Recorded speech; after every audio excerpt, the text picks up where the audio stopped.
before we begin, like the video, subscribe, and tell me in the comments, where are you watching from? The Night in the Long High Hills, 1967, is shattered by two different kinds of thunder. The first is familiar, a roaring, sustained cataract of sound as an American rifle squad, caught in a hasty VC ambush, answers back. The night lights up with the constant muzzle flash of M16s on automatic, firing long, sweeping bursts, the Mad Minute doctrine made real. They are hosing down the tree line, using volume to create a wall of lead, to suppress, to overwhelm, to make the enemy keep his head down. It is fire as a blunt force instrument, the logical product of an industrial military that could deliver pallets of ammunition by helicopter at dawn. Just 200 meters away, embedded with an Australian SAS patrol, a young U.S. advisor hears a different symphony. After the initial VC burst, the Australian response is not a roar, but a series of sharp, deliberate cracks. Crack, crack. A 3-second pause. Crack, crack.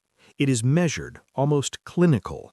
In the strobing light, he sees the SAS men are not sweeping their rifles. They are shouldered, still, aiming. Each pair of shots is a sentence. To the advisor, trained in the doctrine of fire superiority, it seems like a dangerous underreaction, a failure to pour on the heat. At dawn, the difference is written in the jungle and in the body count.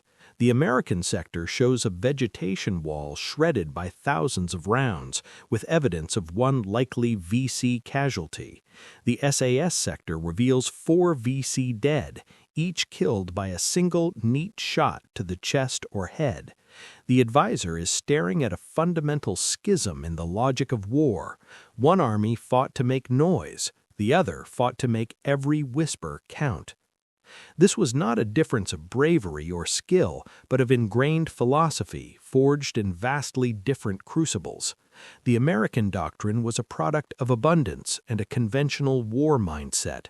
The principle was firepower, the application of overwhelming kinetic force to pin, demoralize, and dominate an enemy. Volume created safe space, it allowed for maneuver, and in the confusion of the jungle where targets were fleeting, it made statistical sense. Pour enough fire into an area and you would hit something. It was warfare by saturation, and it was supported by the greatest logistical engine on the planet. The Australian SAS brought with them a contrary gospel, hammered into them during the relentless, isolated patrols of the confrontation in Borneo. There, a 5-man team might be a week's walk or a risky helicopter flight from resupply. Every item in their pack, every round in their magazine had a tangible weight and a severe limit. Wasting ammunition wasn't just tactically unsound, it was a potential death sentence. From this scarcity was born the cult of the first round. Their cardinal rule was that the first shot from a cold, clean barrel was the most accurate shot you would ever take. Therefore, it had to hit. Marksmanship was not a secondary skill, it was the primary tactic.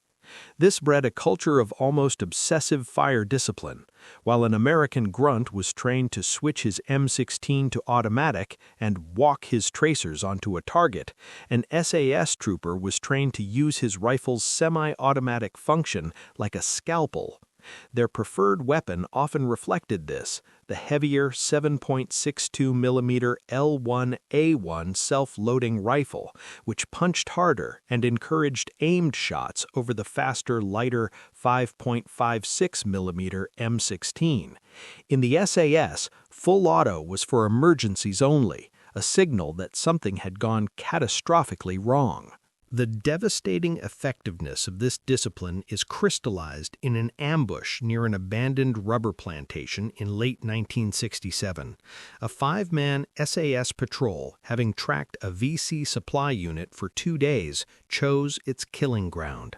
As the 15-man VC squad entered the lane, the patrol commander didn't give a general order to fire. He whispered specific target designations. Thompson, left. Lead scout. Jenkins, right, man with pack. When the signal came, the response was not a volley, but a series of synchronized individual decisions. Each man fired only at his designated target, took a half-second to confirm the hit, and acquired the next. The engagement was not a prolonged firefight. It was a swift, clinical procedure. It lasted approximately 12 seconds. When the sound stopped, the patrol had expended 24 rounds. 7 VC lay dead, all from torso or headshots. The survivors, not overwhelmed by a wall of noise, but surgically dismantled by unseen, precise shooters, broke and fled in utter panic. The SAS faded back into the jungle, their location never fixed, their true strength never revealed.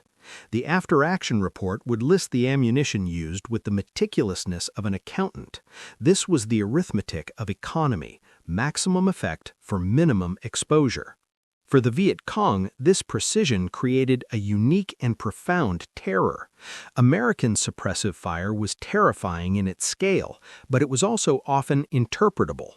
It frequently meant the Americans were unsure that they were covering a position, that they were trying to find the enemy through a storm of metal.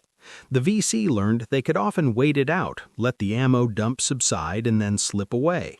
The Australian method offered no such comfort. The precise, aimed fire meant something far worse. They had already been seen. They were already in the crosshairs. That first crack wasn't the beginning of a search, it was the end of a calculation. It bred a paralysis that sheer volume could not. It turned the jungle from a protective cloak into a shooting gallery where they were the only visible targets. The psychological dominance achieved was total. American advisors attached to these units filed reports that mixed professional admiration with deep-seated confusion. They noted the stark discrepancy in ammunition expenditure logs. Where an American platoon might list thousands of rounds fired in a contact, the attached SAS element would report dozens. One advisor, in a report later archived at the MacArthur Museum, wrote, "Their fire discipline is unnatural. In contact, they act less like soldiers and more like hunters in a blind, making each shot a deliberate event. We're trained to win firefights by throwing more. They are trained to win them by throwing less, but making sure it lands. I am not sure our average infantryman, conditioned for volume, could unlearn that instinct, even if we wanted him to." It was the ultimate backhanded compliment, an acknowledgement that a doctrine born of scarcity had outmaneuvered a doctrine born of plenty in the very arena where plenty was supposed to reign supreme. The legacy of the SAS's 20-round firefight is a lesson in the true meaning of efficiency. The American way sought to control the battlefield through the physics of mass and noise, a testament to industrial power. The SAS way sought to control it through the psychology of certainty and economy, a testament to human discipline. In an insurgency where the enemy's will to persist was the ultimate target, their method proved devastating. It demonstrated that the most demoralizing force is not the chaotic roar of 1,000 rounds flying somewhere, but the silent, cold knowledge that one round is flying directly at you. They redefined firepower not as a function of quantity, but of accuracy. In the green gloom where everything was a hidden cost, the cost of resupply, the cost of revealed position, the cost of a prolonged engagement, their brutal arithmetic of conservation added up to victory. They proved that sometimes the most overwhelming force is not the one that makes the most sound, but the one that leaves no room for doubt. The roar could be survived, the perfect whispered crack could not.